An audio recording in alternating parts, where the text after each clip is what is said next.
Okay, back to the questions and Ask Lee. Alright, today's questions come from Sara V and Zamidge. I'm putting them both together because they're both related to ancestors. But first, let's do the intro. Welcome to my channel. You are entering the world of magic and mysticism with your host, Lee W. Johnson. Join the Red COVEN Magic School for more exclusive content. Okay, so let's, as per usual, if you've watched these before, you know. If you haven't, if you have any questions that you would like me to answer in the slot, then please add them in the comments to one of the Ask Lee videos, and I will add it to the list, the growing list. I've got stray beard hairs. There we go. Okay, so the first question is from Sara V. Hi Lee, what is your take on ancestral magic, and how can connecting with and including your ancestors in your practice benefit your spell work? I just began connecting with my ancestors, and it has caused a lot of change in my daily practice.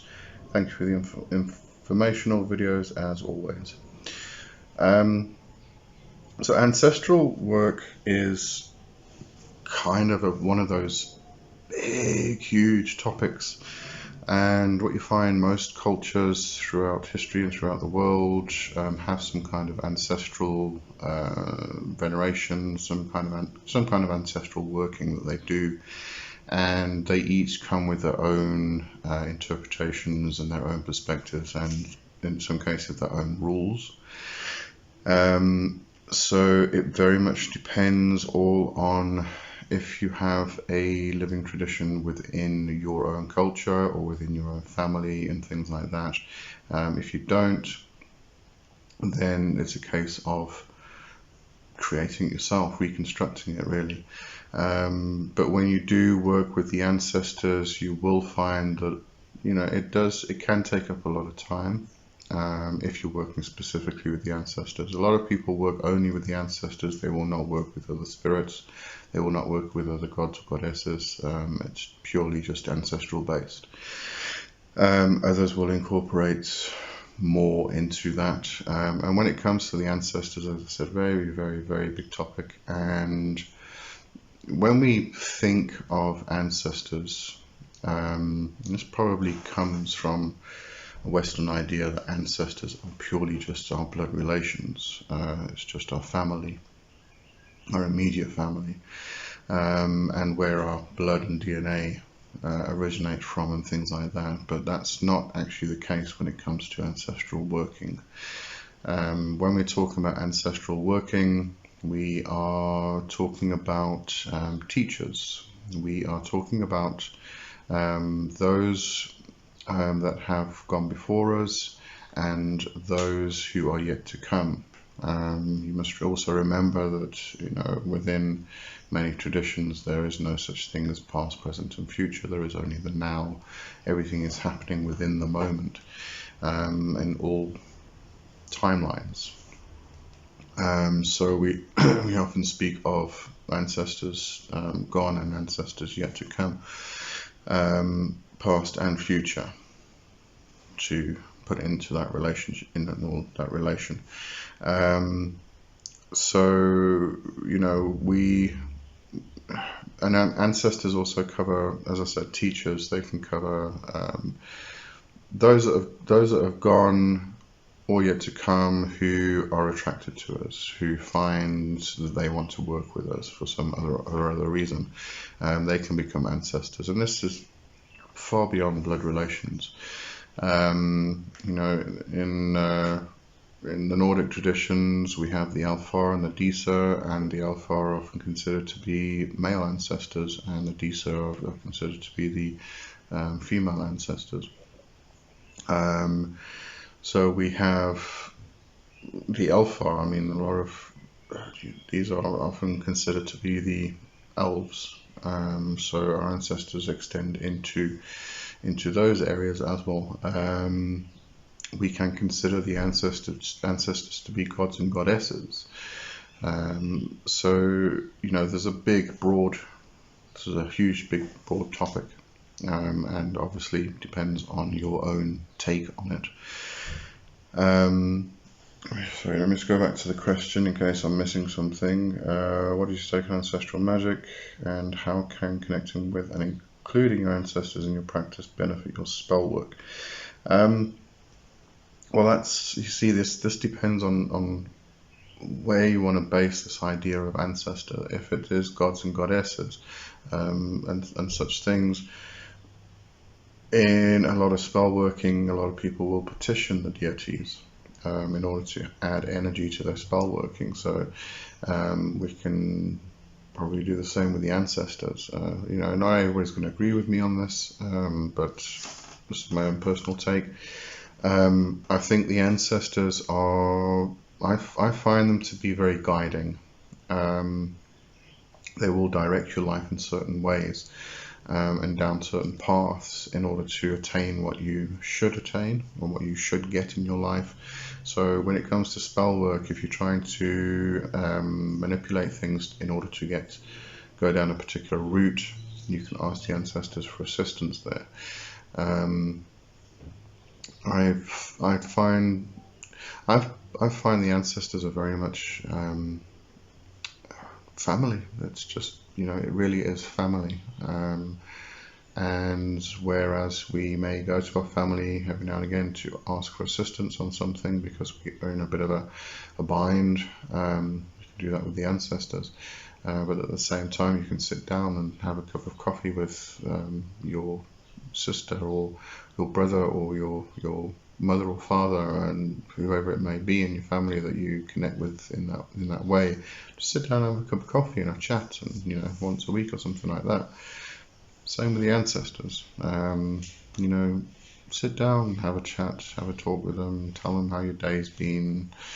So it really is that kind of family relationship, and because it's a family relationship, because there is that bond which develops, then you'll probably find that they are very loving towards you. They are very protective. In a lot of cases, for protective working, you can call on a protective ancestor to aid in that. So the ancestors really are quite potent and powerful, and I think in a lot of cases they are disregarded, and they shouldn't be. It is kind of a huge rabbit hole to go down, but it's definitely worth it. Alright, so let's go on to the second question, which is also ancestral. This is from Zamidge. On last week's Ask Lee, which was now a while back, I mentioned a helper of mine that is the spirit of a deceased bird. I believe you said you would categorize that not as a familiar but as an ancestor, which I found interesting. Perhaps you could elaborate on that in one of these videos. So, you know, the thing is, I can't say whether it was a familiar or whether it was an ancestor. I don't know the relationship you had, therefore I can't really say, but I think when it comes to animals, we immediately class them in this familiar category, whereas animals can also be ancestors. And I think we forget about that quite a bit. So I just wanted to basically say that, you know, keep your mind open to the possibilities. And the thing is, if it's a familiar or ancestor, there's very smudgy lines that go on here. So we can't, you know, when we're talking about these topics, we can cross over between the two quite easily. A familiar can also cover a lot of different aspects, a lot of different things.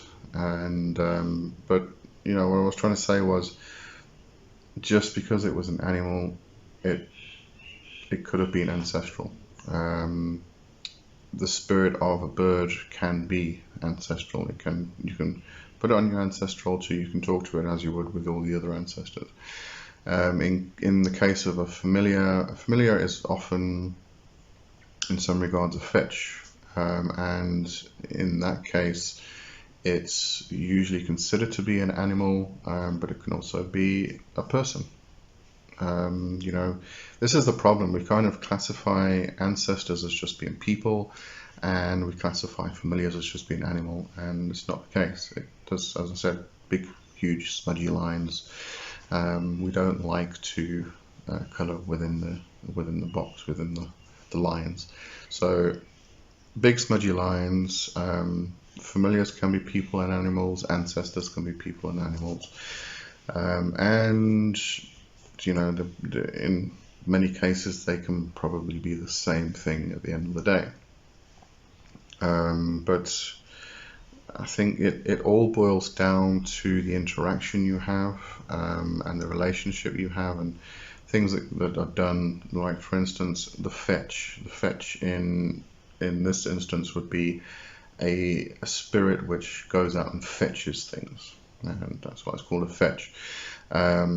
But in other instances, a fetch can be a spirit. It can be part of your soul, the fetch mate and the fetch beast we speak of, which is very different to that familiar which goes out and fetches things for you, fetches information, fetches power, whatever it may be. But it's that companion that you work with in your magic to go out and fetch things. But as I said, that extends into other categories, other areas as well. So big, smudgy, fuzzy lines as usual. All right. But you know, I do think it is important to not try. I mean, I do it all the bloody time, and I do it less now because, you know, I've kind of whacked myself over the head several times. We take a concept and we put it into this tiny little box, and that has to fit in that box. So familiar is over here, ancestry is over here, and it has to fit into those boxes, or we don't know what the hell it is. Forget the boxes. Open the boxes up, open all the boxes up, let everything come out and let it all play together, because that's the only way things really make sense and don't make sense at the same time. It's the known, the unknown, and the unknowable. They all exist in the same space, but we try and categorize everything and put everything into tiny, tiny little boxes. Just let them all play, and we'll be fine at the end of the day. All right. So, you know, I mean, I'm on a YouTube channel trying to describe things and explain things, and which kind of ends up putting things into tiny little boxes and categories. But at the end of the day, we've got to open all those boxes up. So it is important to create an understanding, but at some stage you've got to throw all of that out and just let it all be, sort of thing, which I know, very confusing. Anyway, alright, I hope that answers those questions. And as I said, if you've got any questions, put them in the description below, in the comments below. And if you're listening on the podcast, you can leave me a voice note on anchor.fm if you'd like to do that. And yeah, I'll see you next week. Have a good one for now. Bye bye.